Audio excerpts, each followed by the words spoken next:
Mike here in the last part that I split up in 3 parts or so. 25, 39 verses 39 to 55. The various laws. If one of your, and still in the Jubilee part, if one of your countrymen becomes poor among you and sells himself to you, do not make him work as a slave. They're allowed to have slaves of other nations because they're made as a peculiar people. I'll just leave it there at that point. Now it's everybody's a Christian, it must be. He is to be treated as a hired worker or a temporary resident among you. He is to work for you until the year of Jubilee again. Then he and his children are to be released, and he will go back to his own clan and to the property of his forefathers. Because the Israelites are my servants whom I brought out of the land of Egypt. God owns them, and everything is we're saying here. They must not be sold as slaves. Do not rule over them ruthlessly, but fear your God.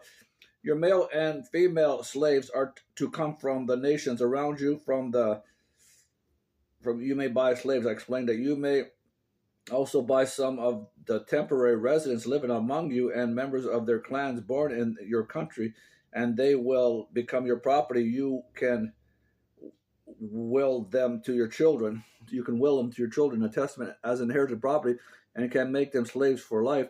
But you must not rule over your fellow Israelites ruthlessly. If an alien or a temporary resident among you becomes rich, and one of your countrymen, blood related, becomes poor and sells himself to the alien living among you or to a member of the alien's clan, he retains the right of redemption after he has sold himself to win himself back, and he's released in Jubilee. You'll see here. One of his relatives may redeem him and at any time, and uncle or a cousin or of any blood relation in his clan may redeem him. Or if he prospers, he may redeem himself.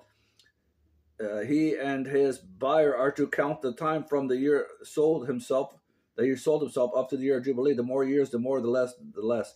The price of his release is to be based on the rate paid to a hired man for the number of years. If many years remain, he must pay for his redemption a larger share of the price paid for him. If only a few years remain until the year of Jubilee, he is to compute that and pay for his redemption accordingly. He is to be treated as a man hired from year to year. You must see to it that his owner does not rule over him ruthlessly. Even if he is not redeemed in any of these ways, he and his children are to be released in the year of Jubilee. For the Israelites belong to me as servants. They are my servants, whom I brought out of the land of Egypt. I am the Lord your God. So that's 19 of 55.